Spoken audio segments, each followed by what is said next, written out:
नमस्कार, माझे नाव डॉक्टर पुरू धवन आहे आणि आज या व्हिडिओमध्ये आपण चर्चा करूया की वजनाच्या मदतीने आपल्या हातांमध्ये, आपल्या पायांमध्ये, आपल्या खांद्यांमध्ये ताकद कशी वाढवू शकतो. तर आधी जाणून घेऊया की हे वजन कोणत्या रुग्णांमध्ये वापरायचे आहे. ज्यांच्या पक्षाघाताच्या रुग्णांची हात पूर्णपणे उचलायला सुरुवात झाली आहे, पण त्यात ताकद नाही, खूप जोर लावावा लागतो, अशा रुग्णांसाठी हे वजन उपयुक्त ठरू शकतात. तर हे खूप सोपे आहे, खूप महाग नाही, 2 ते 300 रुपयांना मिळतात. ठीक आहे, तुम्हाला ते हाताने असे टाईप करायचे आहे. तर हे वजन जे मी घेतले आहे ते अर्धा किलोचे आहे. तुम्ही अर्धा किलो खूप हलके मानू शकता. जेव्हा आपण व्यायाम करायला सुरुवात करू तेव्हा हे वजन तुम्हाला 1 किलो 2 किलोचे वाटायला लागेल. तर आपण नेहमी कमीपासून सुरुवात करू. जसे जसे आपण आरामदायक होत जाऊ आपण वजन वाढवू शकतो, आपण वेळ वाढवू शकतो. तर तुम्हाला काय करायचे आहे, तुम्हाला टेबलवर बसायचे आहे. मी उभ्या स्थितीत आहे, माझा हा हात टेबलसारखा आहे. तर आपण आपली आंबा चळवळ अशा प्रकारे सुरू करू. हे खूप जास्त वजन नाही, काही वेळानंतर मलाही जाणवेल आणि तुम्हाला थोडं जास्त जाणवेल. जोपर्यंत तुमच्या या स्नायूंमध्ये बायसेप्समध्ये वेदना होऊ लागणार नाही, तुम्ही थांबायचं नाही. ठीक आहे ना. आता वेदना काय सांगत आहे ते समजून घेण्याचा प्रयत्न करू. आपल्या स्नायूंमध्ये वेदना तेव्हा होतात जेव्हा आपल्या स्नायूंचे तंतू तुटतात.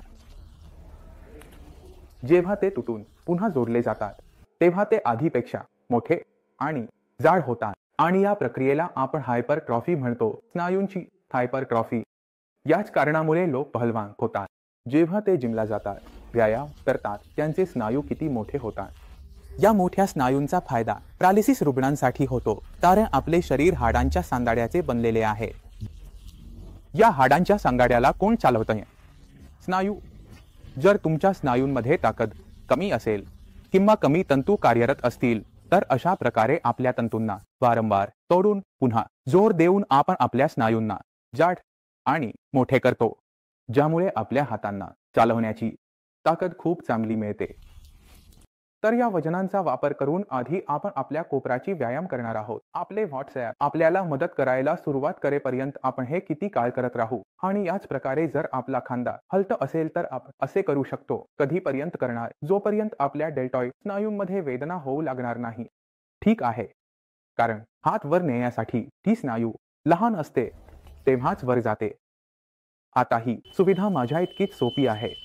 पॅरालिसिस रुग्णांसाठी हे अजिबात सोपे नसते, त्यांच्यासाठी ही हालचाल सोपी नसते. मग तुम्ही काय करू शकता?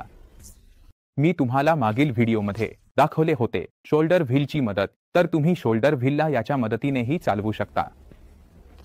ठीक आहे, ज्यांनी अजूनपर्यंत शोल्डर व्हील घेतले नाही ते बॉलचा आधार घेत या सर्क्युलर मोशनमध्ये या वजनाचा वापर करून करू शकतात.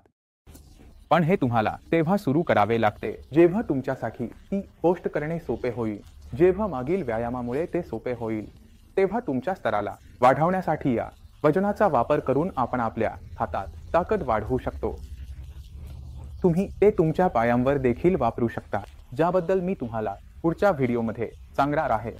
अक्सर पक्षाघाताच्या रुग्णांना मी सांगतो त्या व्यायामालाच ते उपचार मानतात आणि ते अनेकदा चुकीचे ठरते.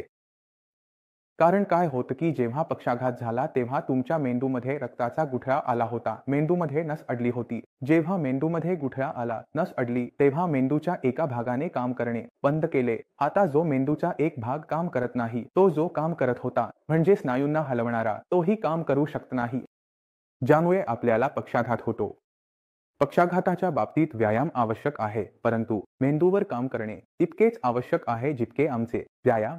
कारण जेव्हा आपण व्यायाम करत आहोत तेव्हा आपण मेंदूला शिकवत आहोत की या हाताला कसे हलवायचे आहे. पण आपला मेंदू शिकण्यासाठी तयार आहे. का? जोपर्यंत आपण मेंदूला तयार करत नाही तोपर्यंत आपल्याला पक्षाघातात करायच्या व्यायामाचा परिणाम मिळत नाही. तर सर्वात पहिले काम तुम्हाला काय करायचे असते, पक्षाघाताच्या बाबतीतच आपल्या मेंदूला तयार करायचे असते की जो व्यायाम तुम्ही करत आहात तो शिकावा, कारण तोच आपल्याला पुढे चालण्यास, बोलण्यास, हाताने काम करण्यास सक्षम बनवतो.